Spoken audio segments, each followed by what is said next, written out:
agus fáilte chuig do cheacht Gaeilge inniu an Máirt agus tá sé an dar lá de bhí Máirt agus tá méid ag déanamh an scéal an mappa a rís. We're reading it again today because we do need to know it quite well, this story, by the end of the week, because you will be rewriting it yourself but changing each of those verbs, because this is all in the past. You'll be changing the whole story to the present and to the future, so I want you to be really sure of the story before we do that.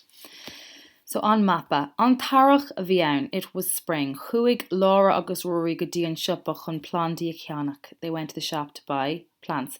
Nuair chuig siad a bhaile fuair Rory an spád, agus chuig siad amach sa ghordín. Thosaigh Rory ag tógáilt. Rinne sé Powell sa talamh. An sin bhuail an spád rud éigean crua. Hard. Bosca beag a bhí ann. Haring Lara an bosca amach agus doscail si é. Bhí mappa sa bosca. Bhí sé anna sean, old, very old. Bhí ex mór an mappa agus haspóin an ex cá raibh an targad. Lan, Laura agus Rory an mappa. They followed it. Chuig siad go dtí an loch agus chaisiad chlé. Chaisiad yeis ag an slíomh. Chuig siad go dtí an chaisleán agus chaisiad yeis a rís. Chuig siad aig déach Laura agus Rory an mappa a rís.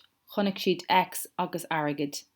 Déach siad suas. They looked up from the map, okay, after seeing the X and the airgid. Thosaigh an bhirt acu ag goire. They started laughing, the two of them. Céir a chonaic siad ach bank. What did they see? Only a bank. Tá airgid an sin ceart go leor. There's certainly money here, said Rory to Lara. And you got your slíomh, your loch, your caisleán and your airgid.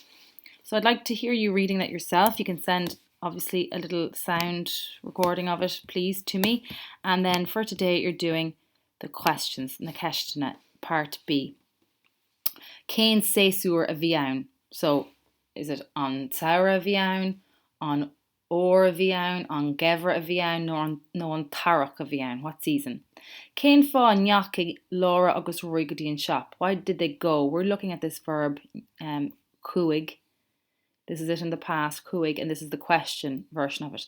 So it's just asking, why did they go? And then it's like they went, or, you know, why did they go to the shops? So chuig will be your answer for this one. Chuig. Laura agus Rory go dtí an siopa mór, and tell me why. Cé a fuair an spád? For Laura an spád, no for Rory an spád? Ifar chathair, céir de bhí sa bhosca? So what was in it? Cé a lan an mappa? Cé, the Irish for who followed it? So lan, blank agus blank. Céir de rinne Laura agus Rory ag an gaisleán? What did they do at the castle? Which way did they turn? Now, it won't take you a long time to do those questions, I imagine, but I want you to spend time really studying your irregular verb this week, which is chuig. So chuig is a verb that's irregular.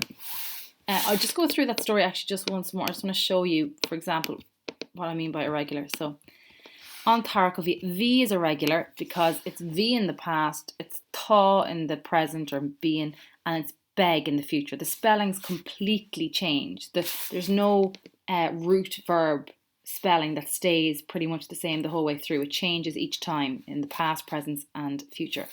Chuig is irregular. Chuig a rís. Fuair is irregular. Thosaigh is not irregular, and I'll show you why. Rinne is irregular. Búil is not. V is. Haring is not. Doscail is not. Haspóin is not. Lan is not. Cuig is. Cos is not. Cuig is. Chonaic is. Déach is not. Okay, so the reason I know this, you're probably thinking, how do you know? It's just there's only 11 irregular ones, and when you learn them off by heart, then everything else is not irregular. But just to show you, I'll take the verb cuig to show you how irregular it is. So you're doing it. The root of the verb is te, which means to go. Okay, or like I went, because you don't say I goed. It's I went. So in the past, it's chuig May. Now it's the same spelling for May. Cuig sé, cuig she, cuig shiv, and cuig siad. The only one is always the we part of it, which is chumer, which is essentially, it's like you're saying cuig shin. It's cuig plus shin lekela, chumer. It changes then when you're saying I didn't go with ni yachi me. Ni yachi, so that's the negative version of it. And then question is on nyaki. On nyaki is the question. So that's it in the past. So you can see the root to the spelling is totally different. Chuig, chumer, ni yaki, yaki. In the present, then it changes to tain. So again, it's not following a pattern. So it's tain. Well, it's actually tain because it's tain plus may. Remember, in the present, it's not just the we part of the verb that kind of blends into one word. It's the me part of it too. So tain, then tain, she or two, she, shiv, and she'd, all spelled that way. And then it's te amid for the we part of it, which is tain plus shin. That's what's happening there. It's ni hain for like the negative. So that's at least not as tricky as this change. Ni hain is the negative, and on dain is the question for the present. Okay, and then if you want to look at the future, it changes again completely.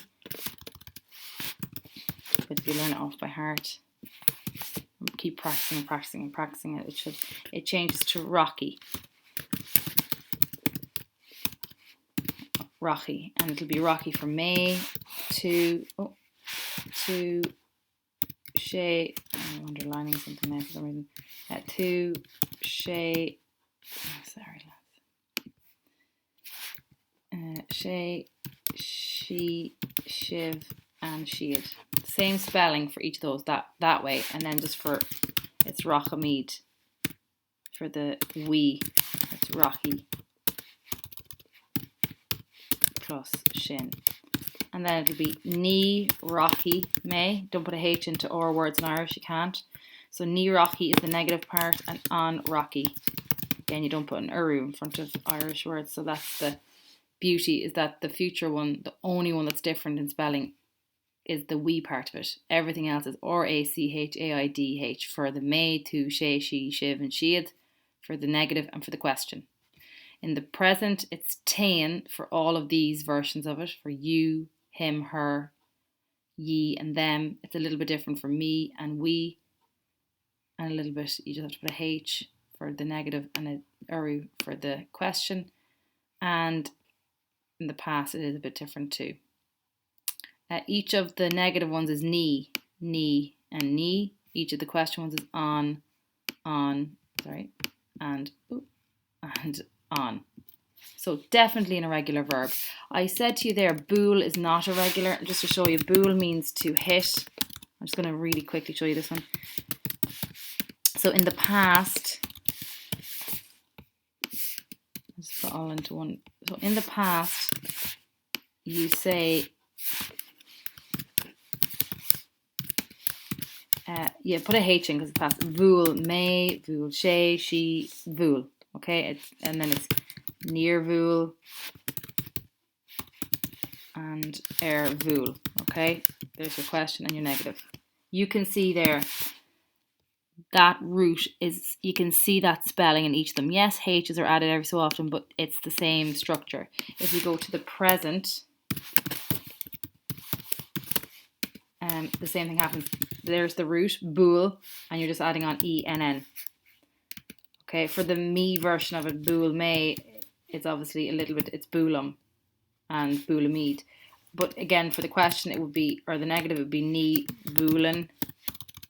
Let's see there, ni boolan. So same spelling. And the question on moolan. Okay, so you can see that root is, it's visible. It doesn't change crazily each time, and the future takes the, sorry, I should underline all this. The future then takes the root again and adds on FIDH. And it'll be búl fi mé, tú, sé, she, shiv, she is the only one that will be different, will be búl fa míd, as in we did it.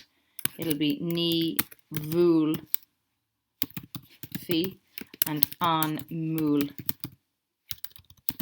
fi. So the root is in there the whole time. This is why this is a regular one following a pattern, kind of, whereas this one is completely different. It's an irregular one. And there are 11 ones that follow that pattern. So I want you to do your 6 questions and then focus on the cúig, the cúig verb in detail. Really practice it by using the sentences that are on the page that you got last week. Looking back through your Irish book if you wish to. I'm sure there's lots of different tutorials on YouTube of people trying to explain irregular verbs. Whatever way you can to try and remember this one in particular for this week, cúig. So, slán agus beannacht.